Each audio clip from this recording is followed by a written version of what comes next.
No vídeo de hoje eu quero falar um pouco sobre essa história de ser partner de um gringo.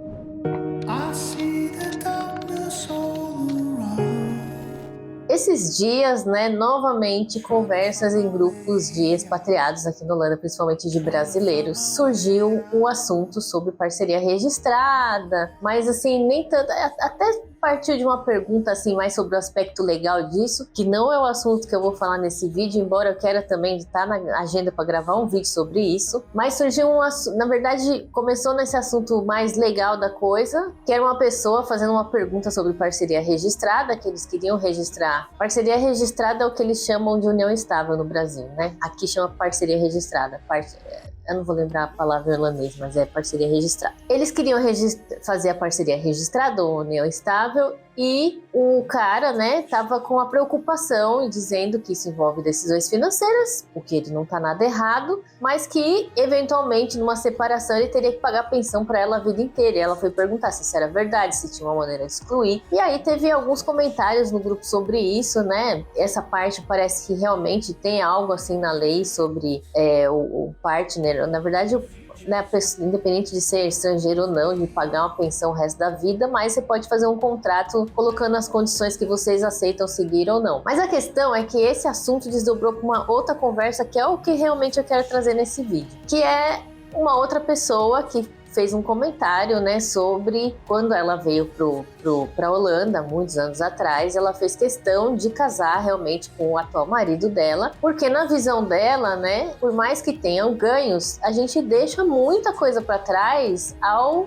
partir por um outro país atrás de um partner, para seguir um partner, como foi o caso dessa pessoa e como é o meu caso, por exemplo. E que sendo assim, o mínimo de segurança, porque não é conforto, é segurança que a outra pessoa tinha que dar, é essa segurança de ter um relacionamento formal, formalmente estabelecido, para numa eventualidade de separação que você não saia com uma mão na frente e outra atrás. E eu sei que essa questão é meio polêmica, porque tem casos e casos, tem a individualidade, cada um tem o que acha certo, o que acha errado, o que acha que tem que dividir, o que acha que não tem que dividir, tem as circunstâncias, tem filho, se não tem filho faz também uma grande diferença, mas falando assim de curto prazo, olhando para minha situação, olhando para a situação de outras pessoas que eu conheço e conheci nessa jornada aí de morar fora e principalmente de vir para fora do país por causa de um partner, eu tendo a concordar bastante com ela. E por que eu acho isso? Porque assim, então vou pegar o meu exemplo. Vim morar na Holanda, tive vários ganhos em morar na Holanda, tomei essa decisão por vários motivos, não foi só por ele. Acho que se eu chegasse à conclusão que era só por ele, eu não teria vindo. E com essa decisão, ganhei muitas coisas. Tem muitas coisas boas de morar na Holanda, A segurança pública é uma que não tem comparação e que é um nível até meio inatingível no Brasil, mas mesmo com todas as coisas boas, também tem muitas coisas difíceis, Tem tudo que eu deixei para trás, eu deixei minha carreira para trás, então tem coisas que eu estou fazendo aqui que são movimentos que eu gostaria de ter feito no Brasil, mas que no Brasil eu daria um passo para trás, aqui eu dei uns 20 para trás para poder começar a andar de novo. Então, assim, a dependência que eu tive que aprender a depender de alguém, coisa que eu não sabia mais, Eu sempre fui muito independente, então nunca dependi de ninguém para nada. E eu tive que aprender a ser dependente em tudo. Primeiro financeiramente, até eu conseguir me estabilizar, ter meu emprego e começar a fazer uma renda, mas também pessoalmente, porque num país estranho tem coisas que eu não conseguia resolver, que eu não sabia o que fazer, eu estava completamente perdida. Você tem que depender de alguém em coisas que no Brasil eu resolveria sozinha. Então, assim, tem uma grande, você deixa muita coisa para trás, e esse muita coisa para trás, você não tem total noção disso quando você está mudando. Porque quando a gente está mudando, a gente está num espectro de sonho, de morar num país muito melhor, e morar num país que você vai ter uma vida diferente, e morar num país em que você acredita que tudo vai ser só bom. Porque se a gente também achar que vai ser uma merda, não vai, Então, naturalmente, a gente vai com a expectativa lá no alto e acho meio difícil não ir com a expectativa lá no alto, Quando a gente muda e chega aqui, começa a lidar com as dificuldades do dia a dia, começa a lidar com a distância da família, dos amigos em rede de apoio, começa a lidar com a solidão, que a gente tem que começar tudo do zero, inclusive amizades. A gente começa, inclusive, a enxergar coisas que a gente deixou para trás e que a gente nem tinha noção que estava deixando para trás antes. Então, assim, é bastante pesada essa decisão de recomeçar a sua vida num novo lugar, de construir as suas referências do zero. A gente chega aqui sem saber coisas básicas, a gente chega sem saber ir no mercado, a gente chega sem saber os produtos que a gente comprava todo dia no mercado. Então a gente tem que reconstruir muita coisa quando a gente muda pra cá, uma decisão bastante pesada. Mas eu não tinha noção nenhuma disso quando eu mudei pra cá, né? Eu vim ainda naquela lua de mel, mesmo sendo uma pessoa que pensa muito, que toma decisões muito ponderadas, né? Eu e meu namorado, a gente pensa demais para decidir, a gente nunca consegue ser impulsivo, queria ser mais impulsiva, não consigo, mas mesmo com tudo isso, você não consegue prever o que vai ser sua vida aqui. Mesmo se você maratonar todos os meus vídeos do canal, você vai ter uma ótima noção das coisas, mas ainda assim, você não vai conseguir prever o que é a sua vida, porque também o que eu falo aqui no canal é muito em cima da minha experiência de pessoas que eu conheço. Isso é a experiência de todo mundo? Não. Tem N situações individuais, cada um lida com as coisas de uma maneira mais individual, então cada um tem uma experiência, e o que vai ser exatamente a sua experiência morando fora é o que vai ser a sua experiência, só vai descobrir a hora que realmente você for pra lá. Vão ter coisas que vão ser muito melhores e vão ter coisas que vão ser muito piores. Mas, voltando ao ponto central deste vídeo, eu não tinha noção de tudo isso. E eu vou te dizer que nem meu namorado tinha noção de tudo isso, porque para ele também foi uma descoberta muito grande do que é viver com uma expatriada, de como é o mundo para uma pessoa expatriada, para uma mulher expatriada. Então, assim, só para dar um exemplo do que eu tô querendo explicar, quando, né, antes de eu mudar para cá, na verdade, antes de eu mudar para cá, ele sempre me encorajou muito de que eu ia arranjar um emprego muito fácil, porque eu falava vários idiomas, porque era uma pessoa com formação, porque tinha uma experiência vasta, então não, você vai arranjar emprego muito rápido. E essa foi uma grande caída do cavalo para nós dois, porque quando eu cheguei aqui, e eu falo bastante disso no canal, tem vários vídeos sobre esses assuntos, mas quando eu cheguei aqui eu me decepcionei muito com o mercado específico aqui na cidade onde eu moro, porque tinha um nível de exigência para as vagas que eu poderia me qualificar para o mesmo nível que eu estava no Brasil, ou quase o mesmo nível que eu estava no Brasil, eu precisava falar holandês fluente. Isso foi uma grande barreira para mim. E isso me barrou de muitos empregos, muitas vagas legais que eu me candidatei, né? E isso, por exemplo, é uma coisa que nem eu nem ele podia imaginar, né? Talvez se eu tivesse, sei lá, me embreado mais, né, nessa história toda, talvez tivesse descoberto, talvez. Mas eu também sei que eu me ceguei em alguns momentos e não quis ouvir muito isso, né? Vestir a minha super autoestima, minha super autoconfiança e vim. E ele também achava que ia ser diferente e a gente caiu do cavalo nessa história. Mas assim, aonde eu tô querendo chegar? Eu tô querendo chegar num ponto de dizer que eu, por exemplo, sou uma pessoa que dei muita sorte. Porque o meu namorado é uma pessoa que tem uma super empatia pelo meu processo, pela minha jornada e pela mudança que eu fiz. E principalmente que tem uma visão muito, muito boa e muito justa de o quanto tudo isso foi caro para mim, né? O quanto é caro para mim estar longe da minha família, o quanto a minha família é importante para mim. Ele é um cara bastante empático com tudo isso. E na cabeça dele, ele sempre pensa que ele tem que me compensar com alguma coisa, que ele tem que me compensar me fazendo me sentir segura, que não necessariamente isso é dinheiro, mas no sentido de que eu tenho que estar bem aqui, que ele tem que contribuir para que eu esteja bem. Então, por mais que falem, por exemplo, que os holandeses são muito individualistas, eu não enxergo isso nele, ele não é nada individualista. Talvez ele seja exceção, talvez, mas ele enxerga esse meu processo, ele enxerga o quanto é difícil as coisas, quanto as coisas são difíceis para mim, o quanto que às vezes eu patino em coisas que no Brasil eu não estaria patinando. Ele tem essa empatia e ele põe importância nisso, e com isso ele sempre busca, por exemplo, me trazer segurança quando eu preciso de segurança. Então, ele é uma pessoa, por exemplo, que jamais se oporia a assinar uma parceria registrada comigo. A gente não fez isso porque não fez, mas é uma coisa que eu sei que ele não negaria, porque até ele já falou disso, sem eu perguntar, sem eu falar nada, ele já falou disso. Mas eu fico,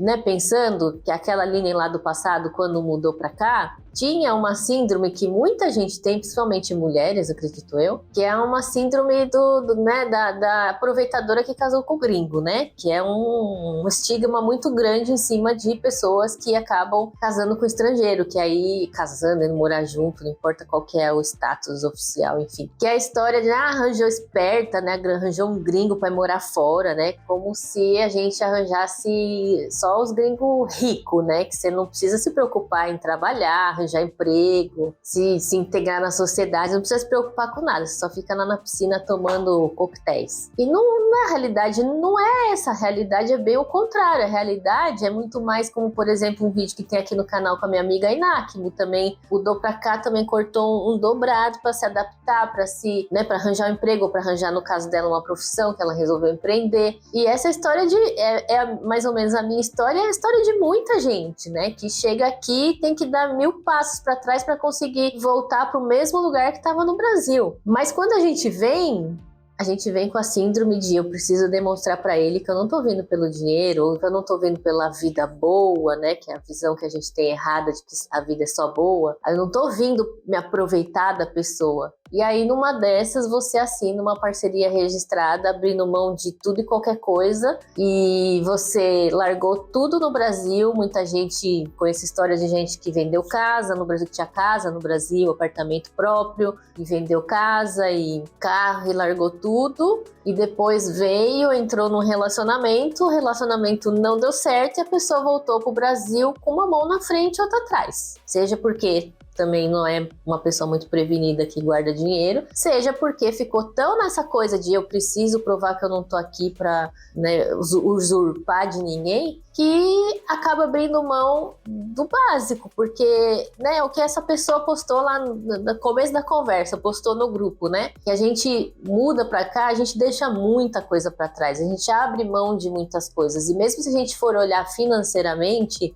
se eu tivesse ficado no Brasil, quanto eu teria ganho esse tempo que eu fiquei aqui patinando para conseguir, né, fazendo bico, dando uma aula aqui, outra coisa ali, com uma renda completamente instável? Se eu tivesse ficado no Brasil, quanto dinheiro eu teria feito nesse mesmo período? Muito mais do que eu realmente fiz aqui mesmo, convertendo em euro. Por quê? Porque eu patinei muito, né? Meu caso pessoal. Então eu também investi dinheiro nessa mudança, né? Eu também deixei de fazer dinheiro para estar aqui. Eu também não deixei só uma família. Eu não passei a ser uma despesa. Eu também estou investindo dinheiro nessa mudança, né? Quando eu deixo de arranjar um emprego no Brasil para vir para cá e tentar a vida aqui, se eu não arranjar um emprego aqui direto, eu também tô perdendo outras oportunidades que eu poderia ter no Brasil, que no meu caso específico, eu sei que se eu tivesse tentado, minha decisão tivesse sido de arranjar um emprego lá, ou até hoje em dia talvez, eu acho que eu conseguiria um emprego, não sei se o mesmo emprego que eu tinha antes, mas eu acho que eu conseguiria me alocar relativamente fácil. Eu tinha muitos contatos, eu conhecia muita gente no mercado que eu trabalhava. Então, o meu vídeo, minha história de hoje, assim, também é um vídeo aberto de reflexões para vocês colocarem na mesa, antes de mudar, tudo que você está deixando para trás e converter em esforço, em horas, de certa forma em valor financeiro, né? Porque nem sempre você vai achar um partner que seja tão compreensivo e que seja tão empático quanto o meu. E de novo, eu digo que eu dei sorte, porque naquelas condições, né, quando quando você está apaixonado, que está morando um em cada lado, são coisas que a gente não tem como realmente, necessariamente enxergar. Isso até é importante colocar isso aqui, não é relação só ao namorado estrangeiro, é qualquer namorado de qualquer lugar. Isso que eu tô falando vale também se você for morar fora com um brasileiro. Casa com um brasileiro e vão os dois morar fora, porque um dos dois, sei lá, tá indo estudar, tá indo fazer alguma coisa. Quando tá indo, tudo é lindo. E depois, como é que fica? Mas assim, naquele momento, né, que a gente tava conversando e tomando essa decisão, eu não tinha a real visão de muita coisa, ele também não tinha a real visão de muita coisa. Então, eu, de novo, dei sorte, mas eu conheço muita gente que não deu a mesma sorte de ter um partner que entende o que você deixou para trás. Só que é muito fácil você virar pro partner e acusar ele de não entender, ou no meu caso falar, ele entende, quando nem você entende, né, qual é o impacto de você ter ido embora, o que você deixou para trás, né? Então tem gente que tava com emprego, como eu tinha emprego no Brasil, tem um emprego, tem uma renda, tem tudo, e larga, e deixou de fazer aquele dinheiro para estar aqui numa situação vulnerável, porque não tem família, não tem amigo, não tem rede de apoio, procurando emprego, que pode ser que venha rápido, pode ser que demore uma eternidade, enquanto isso vai se virando e fazendo outras coisas, enfim, mil coisas acontecem, mas quanto você deixa para trás? Então a pergunta desse vídeo, que eu vou terminar o vídeo não com uma resposta, mas com uma pergunta, que é para você pegar um papel, uma caneta e fazer uma análise séria de tudo que você deixou para trás e quantificar as coisas. Quanto você deixa para trás quando você muda de país? Tô falando muito né, em cima da relação de partner, porque teve essa conversa no grupo e me levou a essa reflexão, que eu concordo muito com o que a pessoa falou lá no grupo sobre eu exigir que ele casasse comigo porque eu deixei muita coisa para trás para estar com ele. Eu concordo com ela que faz sentido sim, porque realmente a gente deixa muita coisa para trás. Tô sendo repetitiva nisso porque eu quero frisar isso. Mas é importante também para quem está vindo em outras situações, para quem vem, por exemplo, com um trabalho, porque quem vem porque recebeu uma proposta de trabalho, às vezes faz a comparação de dinheiro, né? Eu aqui ganho X e lá eu vou ganhar 2X, mas além da questão do custo de vida, né, que tem um vídeo aqui no canal que eu falo do salário mínimo, falo do custo de vida, né, e o salário mínimo aqui é 1.900 euros, mas é 1.900 euros porque a vida custa 1.900 euros, né, uma vida básica de aluguel, não sei o que, vai consumir esse salário, não é? Não adianta fazer a conta convertendo para o Brasil, o que você faria com 1.900 euros no Brasil, que aqui não paga metade. Mas quando você recebe uma proposta de trabalho, não é só o dinheiro no sentido de custo de vida, né, e a vida que você vai ter, mas também colocar essas coisas na ponta do papel, né, tudo que você vai deixar para trás. Nesse caso, na carreira, talvez você vai evoluir, mas você também vai deixar muitas coisas para trás. Será que realmente o salário que estão te oferecendo, as condições que estão te oferecendo, pagam tudo isso? E para quem tem partner, para pensar bastante isso e colocar isso no papel e deixar isso mais claro, ter isso mais claro, para poder também colocar isso na mesa quando vem uma questão dessa de eu não quero assinar a parceria registrada porque eu vou ter obrigações financeiras com você. Então, assim, voltando no ponto inicial do vídeo para terminar, eu entendo que é meio esquisito realmente numa situação que você não tem filho, ser separado da pessoa e ter que pagar uma pensão. Mas, dependendo da condição, será que não é o mínimo que deveria ser feito? Porque ninguém toma essa decisão sozinho, né? Na hora de tomar a decisão, todo mundo tá junto, todo mundo é lindo, maravilhoso. Quando termina, que é o auê. E terminar um relacionamento estando a 10 mil quilômetros de distância do seu país, da sua rede de apoio, das possibilidades às vezes mais fáceis de resolver a vida, é bem diferente de que acontecer isso no Brasil, né? Num lugar que você conhece mais, que você tem mais para onde correr. Então, pensem bem nesse assunto, com carinho, tentem, né, entender o que eu tô querendo trazer nesse vídeo. Espero que eu tenha sido, assim, claro o suficiente, mas não se sintam, não caiam no golpe, né? Não se apliquem o golpe da mulher que precisa mostrar que não é interesseira, ou da pessoa que precisa mostrar que não é interesseira, e aí vai lá e abre mão de tudo e não pede nada em troca. Só vem, e só vem. Porque na prática, as coisas são muito mais complicadas do que parecem. A gente, na verdade, vai se sentir normalmente muito mais vulnerável do que a gente imagina que vai se sentir, mas também vai ser mais vulnerável do que a gente é quando está no Brasil, por exemplo. Então, é importante pesar bastante todas essas questões para não se arrepender depois e para não ficar na merda, literalmente, né? Não tô dizendo aqui para sair dando golpe, sair disparando, não é isso, gente. Tô querendo trazer uma reflexão sobre qual é o peso de tomar uma decisão dessa, que é uma coisa que eu realmente só fui entender depois. Hoje em dia, quando eu olho para trás, eu sempre vejo aquela linha que estava vindo para cá, que estava fechando a história para vir para cá, E eu penso, eu não tinha a menor noção do que eu estava decidindo, para onde eu estava indo de verdade, como que ia ser minha vida de verdade. Eu achava que eu sabia nada. Mas enfim, com o tempo a gente aprende. Eu espero que você consiga fazer bastante essa reflexão. É importante de verdade fazer essa reflexão.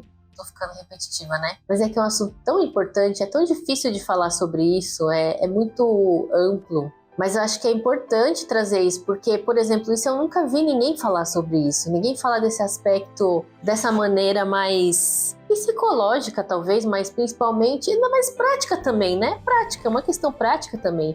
E que a gente tem que pensar com menos o romantismo na hora de tomar a decisão de morar fora. Espero que você tenha gostado e entendido esse vídeo. Se inscreve no canal se você ainda não está inscrito e muito obrigado por me assistir.